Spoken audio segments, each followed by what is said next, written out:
Topic: Introduction, Population, Genetics. Number of house one. Key issues. Topic plan. First, subject, object, method, purpose and task. Second, the emergence and development of genetics as a science, its relationship with other sciences. The purpose of the lecture: to study the basis concept of population genetics. In this lecture series, we're going to be talking about the mechanisms that drive evolution, with focus on microevolution, which are the changes that occur in the gene pool of a population, or how the actual genetic composition of the members of a same species changes over time, and actually the mechanisms that drive that. So, if you're watching this, I hope you've seen already the evolutionary theory lecture series, where we talked about how many thinkers and researchers influenced Darwin to create this theory of evolution that explains so much in biology. All of biology can be explained because of evolution, how form fits function, all of the things that happen, all the animal behaviors, everything has to do with evolution, with increasing an animal's chances of survival. Or if they decrease the animal's chances of survival, the animal probably wouldn't be around anymore. It's the idea of fitness, which we'll actually review in this lecture series. We'll do a lot of review of that, of those concepts that we talked about before. But we're also going to go into a little more detail, and I hope you follow along. Now, remember that when Darwin came up with his research, he didn't know a lot about the things we know now. He didn't know about genetics. He didn't know about how actually the things are passed on from generation to generation. That wouldn't happen until Mendel came up with his research, and then much later he was actually going to be discovered, because before he died, his work was not actually presented to a large scientific community. And furthermore, he didn't know anything about molecular genetics, which is the process that actually leads to the mutations, which cause the variations that he actually saw among the populations, which then led him to think about the evolutionary process. So let's talk about the new view of evolution based on all this new research, and with focus on microevolution. But let's first talk about the basics that you need to know, or everything we've talked about so far that actually makes it possible or to discuss this topic. So first of all, the idea of inheritance. Remember that before Mendel, people used to think that genes were passed on from generation to generation through particles perhaps, or maybe some other way. But the one thing that people thought is that the traits of one parent and the traits of the other parent would mix with each other, or they would combine to form new traits in the offspring. Now, Mendel quickly realized that that's not the way that things happen. And there was more like there was some sort of particle, which we call factors, and we now call genes, the smallest particle of inheritance, or the smallest piece of DNA that actually codes for proteins, if you want to put it in molecular biology terms. But in terms of genetics, these genes were the things that were actually transferring the information, or the genetic information, from one parent to an offspring. And that each parent gave half of its genetic information to the offspring, and the combination of both halves created a new whole. But not by blending the looks, but by actually each combination for each specific trait will actually lead to a specific type of dominance relationship that determines the trait. In other words, for each trait, a gene from the mother and a gene from the father will combine to form a specific pattern, where one will talk over the other, or will both talk at the same time, or if they're both the same, they both say the same thing.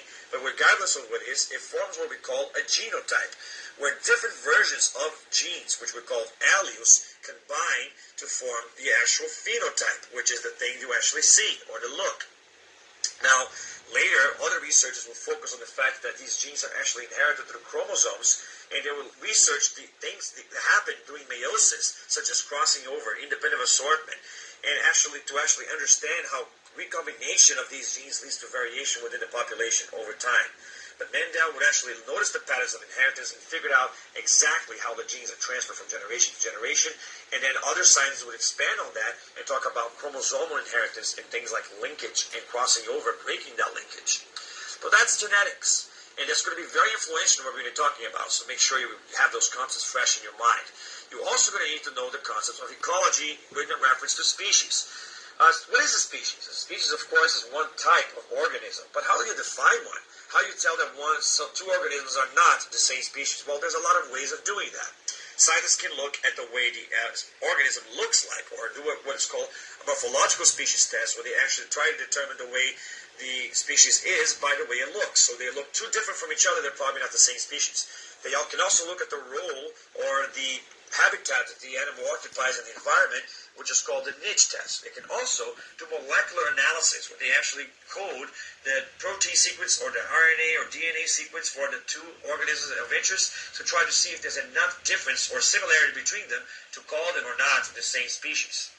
And it's been used a lot throughout history, so I'll talk about that one as well. Even though molecular genetics is the way to go nowadays, there's also the ecological species test, which is the idea of if you are the same species as another organism, then you are able, probably, if you're different genders, to actually cross with each other and make offspring that can then go on to do the same. In other words, you can have fertile offspring with someone else. That means you are the same species. That ecological species test has been used for a long time, and of course there's limits because you can't use it with anything that reproduces only asexually, but either way, these are the ways that you can determine what a species is. Regardless of what it is, each species will have what is called a gene pool, or the total genome, or genes which are present in this population, or group of members of this species. Now, a population then will have the capability of interbreeding, or members of the population will be able to have sex with each other and create new offspring with recombined looks. So sexual reproduction will shuffle around the genes and create variation within the population. But it will not create necessarily new looks. It will just rearrange the looks that were already in the population. And that's not really evolution. It's just changing what was already there. But evolution is creating something new, better adapted perhaps to the environment that is around the population. So how do you get these new looks? Now, that's some of the things we actually have to talk in this lecture series. But some of these concepts we understood when we did molecular biology. And we talked about the idea of mutations, which are changes in the DNA sequence or that genotype, which therefore sometimes get translated to changes into the phenotype. Now, that will not always happen because sometimes the genes which are mutated are non-coding genes or part of sequences which are no longer functional or that have structural purposes only. Or sometimes they happen on introns which are not actually part of the pieces that get expressed. Or sometimes they change the code without actually changing the amino acid in the sequence because of the tRNA wobble that we discussed in molecular biology in the protein synthesis lecture series. And there's other reasons why this could also be a silent mutation. And sometimes mutations will be disadvantageous, and those will usually not show up in the population because they will cause the organisms to die, and if the organism even survives with that, the chances are they will not survive too long, or ultimately the trait will be deleted from the population because of natural selection.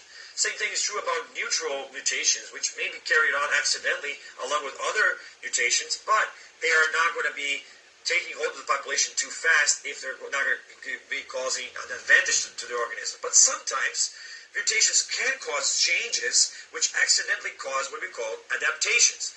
These are variations or changes which actually change the look in a positive way and give the animal a better chance of surviving or enhance the animal's fitness. This could be either behavioral or physical.